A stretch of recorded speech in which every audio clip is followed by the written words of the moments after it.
A Roman statesman, a British author, and an American inventor all walk into a bar together, and I'm going to tell you what Kool-Aid they were drinking.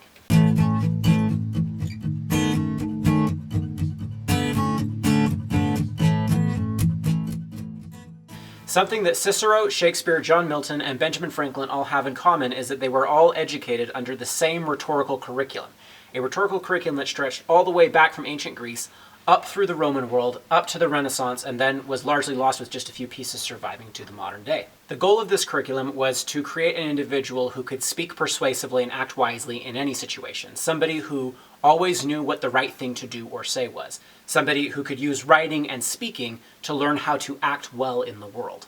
While I was earning my master's degree in English, I had the opportunity to study this curriculum quite a bit, and today I want to tell you about just one piece of it, the Progymnasmata. So the Progymnasmata are a set of 14 writing exercises designed for elementary to middle school age children in the Greco-Roman and Renaissance world. Pro means before, gymnasmata has to do with exercise, like a gymnasium is a place where you go exercise, so progymnasmata means the writing exercises that come before. What it comes before is the total complete speeches that fully trained rhetoricians would produce. Instead, these are just pre-exercises. They're something to sort of gear you up and train you to be able to write full speeches. It's a set of 14 writing tasks that proceeds from the simple to the complex. The first one is a fable, kind of like Aesop's fables. You write a short story or rewrite a short story and then derive a moral from that story. And then they move up through a series of different exercises to the complex and abstract. The final exercise is the proposal of a law, where you actually write out a law that could be passed and then defend it or attack it. On the way from the fable to the proposal of the law, you also do a bunch of other diverse writing tasks, including descriptions of things, praising or criticizing something, evaluating the believability of story, and commenting on famous quotations. On your way to get from the fable to the proposal of a law, there are a bunch of other varied exercises in between, including describing things, doing a role play as a historical or fictional character, praising or criticizing some kind of object or idea or person, and evaluating the believability of a story. The thing that's so cool to me about these exercises, besides the fact that they were done by William Shakespeare and John Milton and Marcus Tullius Cicero, is that they actually reflect the OODA loop. They reflect that same process of moving from particular concrete situations up to generalized abstractions and then reapplying them back down into practice. Incidentally, it's also consistent with modern research on learning transfer, which is really interesting. We have an idea that is over 1,500 years old that is now popping up in other areas. And that's one of the ways that you know that you have a really good idea, is when it's popping up across different contexts. Now, this process of taking individual concrete experiences and abstracting lessons out of them and then learning to plug them back into new situations is absolutely key and absolutely central to everything that humans do.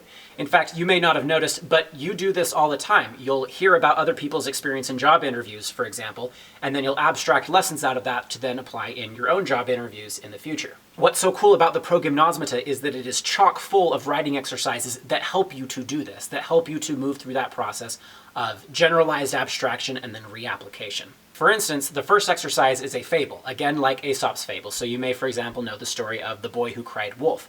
And the moral of that story, of course, is that if you lie too much, everyone around you will not believe you, even when you tell the truth. When you read one of those fables or write them, what you're doing is you're looking at a particular concrete story with individual details, and then you're pulling out a generalized lesson that applies to situations that may not involve children and may not involve wolves. Again, you're moving up and down that chain of abstraction, generalizing lessons and then reapplying them into a new context. Other exercises in the Progymnasmata do this too. For instance, one of the middle exercises is the encomium or vituperation, which are just fancy words for praise and criticize. So it's an exercise where, given a series of prompts, you're told to praise or criticize something or some idea or someone. And when you engage in this kind of process, the byproduct of it is that you learn all kinds of lessons about what sorts of characteristics are desirable and beneficial for objects or ideas or things. For instance, you evaluate the reliability of a car against the price and how fashionable it is. And of course, when you praise and criticize people, you learn the character traits and personal attributes that you want to cultivate and the ones that you would prefer to not cultivate in yourself. For instance, you learn that being industrious and kind is usually quite a bit better than being lazy and obnoxious. By examining what is praiseworthy about a particular idea or object or thing, you start to learn more about what sorts of things are praiseworthy across broad classes of ideas and things and people, and then you can apply those in that broader set of situations. As part of my master's degree in English, I actually did every single one of the Progymnasmata exercises multiple times, and it really was an amazing experience. What blows my mind is that elementary school children were doing this, and they were doing it over a millennia ago. I can only imagine the effect it would produce to have been raised on these Progymnasmata exercises and to be continually doing them as part of your schoolwork. And well, actually, I can't imagine what the product would be. The product would be someone like Marcus Tullius Cicero, or John Milton, or William Shakespeare. Somebody who can write incredibly persuasive stories that are full of deep, rich, complex ideas that then inspire and teach other individuals how to live their lives. To me, the Progymnasmata absolutely embody what is good and basic in writing. The exercises are so simple that elementary and middle school age children can do them, and yet they're also so good that they could produce writers like John Milton and William Shakespeare. Add in the fact that it's over 1,000 years old and yet also harmonizes with contemporary scientific research, and you have this beautiful, perfect storm of good and basiciness. If you do want to try out these writing exercises for yourself, I have linked to a basic free translation in the description below. If you want a better translation, I've also linked to a book that has 4 different versions of the Progymnasmata. There were different versions in the ancient world.